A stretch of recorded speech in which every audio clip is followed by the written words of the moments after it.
Bonjour à tous, ici Amélie. Merci d'être sur ma chaîne dédiée à l'économie domestique et à la propreté.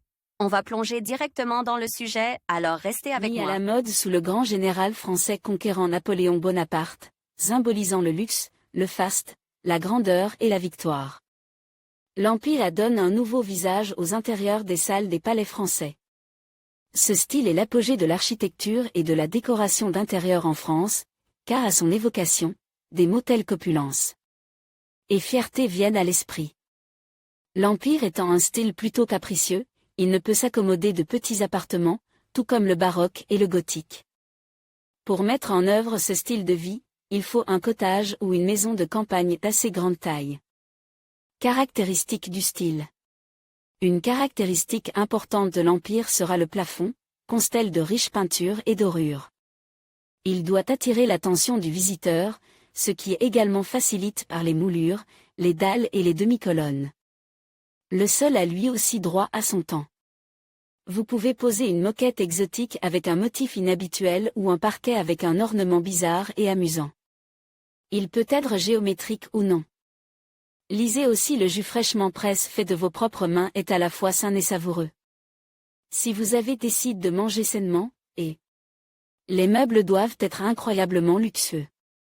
Des poignées incurvées sur les fauteuils, des tables faites du meilleur bois, tout cela indique directement la richesse des propriétaires. De lapis et leur niveau de vie. Caractéristiques du style. L'importance des miroirs dans les styles Renaissance est appréciée. L'Empire est également très friand de miroirs et les utilise en quantité suffisante. Dans certaines pièces, les miroirs occupent la totalité du mur, du sol au plafond. Des accessoires militaires rares et inhabituels contribueront à rendre l'intérieur encore plus inoubliable. Au mur, vous pouvez accrocher des épées, des glaives, des boucliers, des rapières, des hallebardes, des piques et des lances, et au sol, des chevaliers. Ou plutôt, leur armure complète. Sur les corniches, on peut voir des peintures et des statues de dieux grecs antiques. La palette de couleurs est aussi solennelle que le style lui-même. Les couleurs or, bronze, améthyste et diamant dominent. Les meubles, s'ils sont en bois, ne peuvent être faits que d'une seule essence, avec des contours majestueux et des incrustations métalliques. Les poignées sont obligatoirement sculptées.